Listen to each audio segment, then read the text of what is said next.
Bienvenue sur Top Invest, la chaîne des top d'investissement. Ici, on parle essentiellement d'entreprises de qualité. Avons-nous une opportunité d'investissement sur Conagra? C'est la question à laquelle on va essayer de répondre en se basant sur les états financiers de la compagnie. Je rappelle que ceci représente uniquement mon point de vue et non un conseil d'investissement. Et comme d'habitude, je me réserve le droit de me tromper.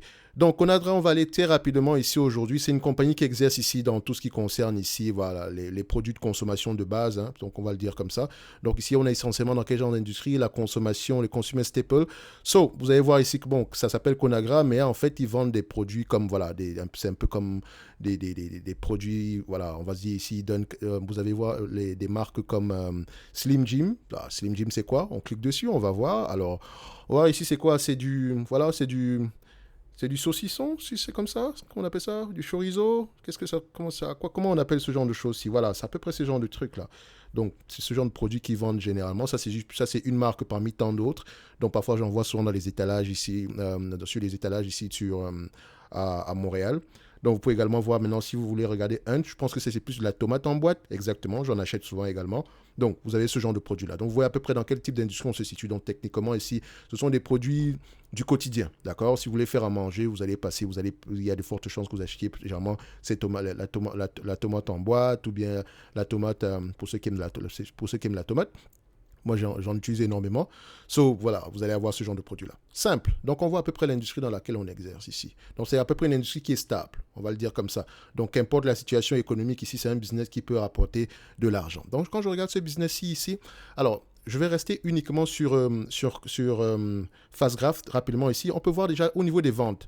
Rappelez-vous que Fastgraph a un problème. Et quand je dis problème, c'est-à-dire que si en fait, vous pouvez avoir des revenus qui augmentent, des revenus qui augmentent alors qu'ils n'augmentent pas réellement, dans le sens où c'est uniquement les revenus augmentent ici parce que le nombre d'actions est en train de diminuer. N'oubliez jamais ça. Mais j'ai vérifié ici, on va dire ici que c'est assez correct, à peu près ce qu'on voit ici aujourd'hui. Ok. Donc oui, en 2016 ici, elle a connu à peu près une baisse des revenus, tout simplement parce qu'il y a un spin-off à ce niveau. Il me semble également qu'à ce niveau-ci, il y a également eu un spin-off. Ok. Donc il faut faire attention, c'est pas une entreprise qui perd de l'argent ou quoi que ce soit, parce que vous allez remarquer ici que vous allez remarquer que les bénéfices nets ont eu tendance à rester stable dans le temps, comme vous pouvez le voir ici, même avec une légère augmentation, même sur les dernières années. OK? Donc, qu'est-ce que je recherche généralement ici? Je veux regarder les bénéfices nets par action en date d'aujourd'hui. Donc, en termes de bénéfices nets par action, on s'attend du 2,83 $. Si on réfléchit en termes de rendement ici, 2,83 $ par action, toujours aller vérifier est-ce que les analystes ont tendance à avoir raison ici par rapport à leurs prévisions. Il y a de bonnes chances que oui. OK, donc c'est un business assez prévisible. Donc quand on voit ici 2,83 $ par action, il y a de bonnes chances qu'on ait le 2,83 $ par action justement. Si on prend 2,83 $ par action, et si vous achetez cette compagnie-ci et qu'on vous reverse à peu près 2,83 $ par action jusqu'à la fin des temps, votre rendement sur coût est de près de 8,57%. Donc chaque année, vous prenez 8,57% chaque année. D'accord? Donc vous voyez ici que à peu près même pas, en moins de 15 ans ici, vous avez récupéré vos sommes de départ. Et généralement, quand on investit ici, le but est généralement de récupérer sa somme de départ le plus rapidement possible. D'accord? Donc, techniquement, ici, on peut voir que pour doubler son capital, ça va nous prendre quoi? Enfin, quand je dis doubler le capital ici par rapport à ce que vous avez investi dès le début, si on vous paye juste les dividendes, ça va vous prendre à peu près 12 ans. OK? Donc, ce qui n'est pas plus mal que ça. On aime bien ça. Parce que quand vous achetez une entreprise ici à 10 fois les bénéfices, ça sous-entend que vous doublez votre capital en 10 ans si on vous reverse la totalité des bénéfices nets ici en dividendes. Oui, d'accord. Quand on dit ici 15 fois les bénéfices, ça veut dire quoi? Ça veut dire que je pourrais doubler mon capital, d'accord? Je ne dis pas en 15 ans, hein, faites attention. Là, on a le 100% ici, ce qui veut dire que ici, voilà, 15 fois les bénéfices ici exactement. So, ça veut dire que je demande un rendement de 6,66%. Donc, c'est-à-dire qu'en 15 ans, je récupère ma somme de départ. 20 fois les bénéfices, en 20 ans, je récupère ma somme de départ si on me distribue à peu près la totalité des bénéfices nets ici en dividendes. Donc 5% de rendement, 5 fois 20, ça fait 100% en 20 ans. Donc je double mon capital en 20 ans. Donc plus le PER est bas, plus vous avez le potentiel de doubler votre capital le plus rapidement possible. OK? So, c'est ce que ça veut dire. Et généralement, également, ça vient avec des pièges, etc. Donc, ça ne veut pas dire parce qu'on est à 30 fois les bénéfices que l'entreprise, ça va vous prendre 30 ans. Ça peut prendre bien moins de temps que ça si l'entreprise ici a des marges de plus en plus élevées, si l'entreprise ici a une croissance de plus en plus élevée. Donc, il faut avoir des nuances. D'accord? So, qu'est-ce que ça donne ici en termes d'évaluation pour cette compagnie ici? Droit au but. En date d'aujourd'hui, si on l'achète, on attend un rendement de 8,57%. D'accord? Ce qui est une bonne chose, ce qui nous permet de dire qu'en date d'aujourd'hui, ça peut être assez intéressant. OK? Mais pourquoi est-ce que c'est intéressant? Donc, vous allez vous rendre compte qu'ici, en termes de dette nette, je dis bien en termes de dette nette, c'est un business qui se négocie généralement à 15 fois les bénéfices. Déjà, 15 fois les bénéfices dans la consommation de base ici. Donc, ce genre de produit-là, ça m'intrigue parce que je sais que c'est une industrie qui se négocie généralement à 17-20 fois les bénéfices. Donc, quand vous voyez une entreprise se négocier à 15 fois les bénéfices, il y a un problème en particulier. OK? Donc, soit parce que les produits ne sont pas, voilà, ne sont pas si populaires que ça, ou également parce que l'entreprise est endettée. Et ici, je pense plutôt que c'est la dette. Donc, c'est-à-dire que si cette compagnie, si c'est négocié à 10 fois, à 15 fois les bénéfices, comme d'habitude, d'accord, ça fait 15, moins la dette nette, on a une dette nette ici de 19,16 $, 19,16, ça donne ici un rendement de combien? Un rendement sur cours aux alentours de, ça nous donne ici un prix aux alentours de 23,29 $. Donc, en prenant en considération la dette, je ne voudrais pas payer plus de 23,29 $. Mais attention, ça c'est, si on est très cheap, ce qui représente ici à peu près 10% de rendement par rapport à nos prix d'acquisition. De toutes les façons, en date d'aujourd'hui, à vous de juger si le prix actuel est intéressant pour vous. Moi, je vous dirais que ce prix-ci est intéressant, mais ça vient avec autre chose. Il faut absolument que l'entreprise démontre sa capacité à pouvoir rembourser cette dette-là. Parce que la dette nette en elle-même, ici, c'est 19,16 $. Oui, le dividende aura, le bénéfice net aura tendance à augmenter ici. Si c'est le cas, donc admettons que, disons, prenons d'abord la base pour les 2,83 $ qu'on a en date d'aujourd'hui. Si l'entreprise repaye la dette ici, si l'entreprise reverse la totalité de ce qu'elle gagne ici pour le repaiement de la dette ici, ça va prendre à peu près 7 ans avant qu'on rembourse la dette au total. N'oubliez pas, elle distribue un dividende de l'ordre avec un période ratio de 50%. Donc, ça veut dire que techniquement, ça va plutôt prendre à l'entreprise 14 ans avant de rembourser cette dette-là. OK? Évidemment, ce n'est pas que la dette n'était très, très élevée ici, mais je pense que le niveau d'endettement est peut-être plus élevé que les autres compagnies, dépendamment du cash qui lui reste ici. Donc, ce qui veut dire que moi, je n'aimerais pas que cette compagnie-ci continue à augmenter le dividende. D'accord? Elle pourrait le faire, mais de l'ordre avec un volume de croissance de moins en moins élevé. D'accord, par rapport à ce qu'on a connu par le passé.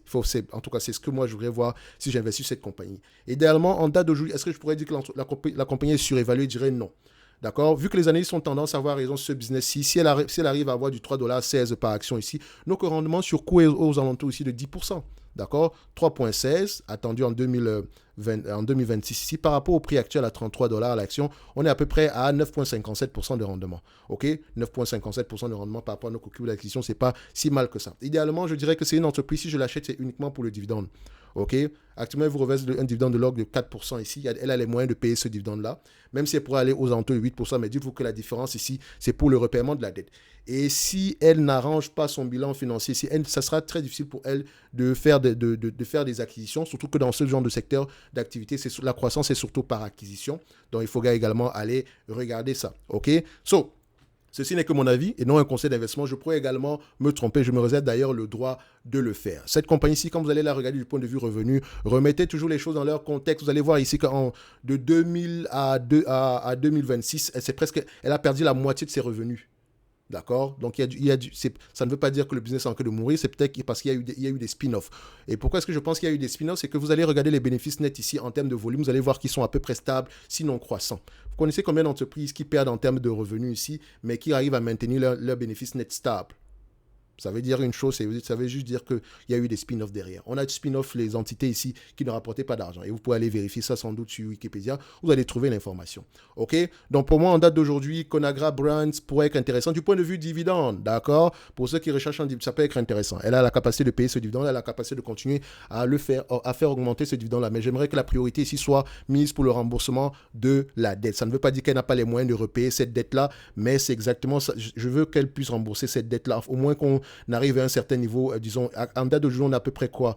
On a la dette nette sur EBITDA et aux alentours et en dessous. Je pense qu'on est en dessous de 5 fois, on est en dessous de 5 fois les EBITDA ici, c'est correct. Mais pour ce genre d'entité, si j'aimerais qu'on soit qu'on arrive, qu'on ait quelque chose à l'entour de 3 fois les EBITDA, d'accord? Donc, 3 fois ou bien en dessous de 3 fois les EBITDA, d'accord? Parce qu'en fait, elle a besoin de cash pour faire des acquisitions. Si elle paye déjà la moitié de ce qu'elle gagne en dividende ici, ou bien en rachat d'actions, l'autre moitié ici, voilà, il nous reste assez pour repayer le principal de la dette, certainement, mais ça va prendre bien plus de temps que ça. OK? Évidemment, je vois ici que le nombre d'actions augmente également, et ça, je n'aime pas. C'est justement ce qui va arriver quand une entreprise fait des acquisitions. Elle a besoin ici voilà, elle va avoir besoin ici elle va demander le concours ici des actionnaires. OK? Moi, j'aimerais pas que ce soit le cas. OK? Donc, on a vu ici que la plus grosse acquisition qu'on ait fait depuis ces dernières années, c'était en 2013. Et pourquoi est-ce qu'on a émis des actions ces dernières années à partir de 2000, comment on appelle ça? À partir de 2018, ça m'inquiète. OK? Pourquoi? Quelle est la raison derrière? Est-ce que je ne vois pas d'acquisition? D'accord? Je ne vois pas non plus, est-ce que c'est par rapport aux dividendes? Pourtant, elle a les moyens elle a les moyens de payer un dividende, mais j'aimerais que le dividende j'aimerais qu'on arrête de faire croire que le dividende aussi rapidement, ok?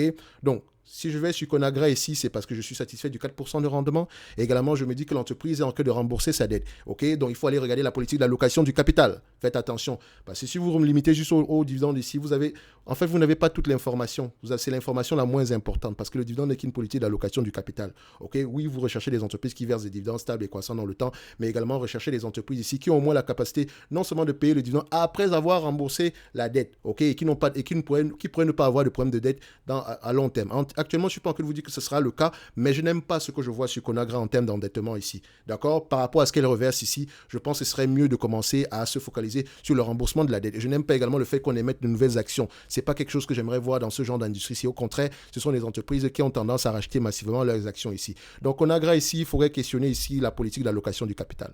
OK? Sinon, dans l'ensemble, si on reste sur le plan quantitatif, ce n'est pas une entreprise qui est surévaluée. Je dirais, à la limite, elle est sous-évaluée en date d'aujourd'hui. Mais attention, comme je vous l'ai dit, ça vient avec un catch. Donc, allez-y, regardez derrière. Si vous êtes satisfait, vous pouvez y aller. Sinon, voilà, passez votre route. Il y a d'autres entreprises sur le marché. Donc, on va se donner rendez-vous sur la prochaine vidéo et d'ici là, portez-vous bien. Merci.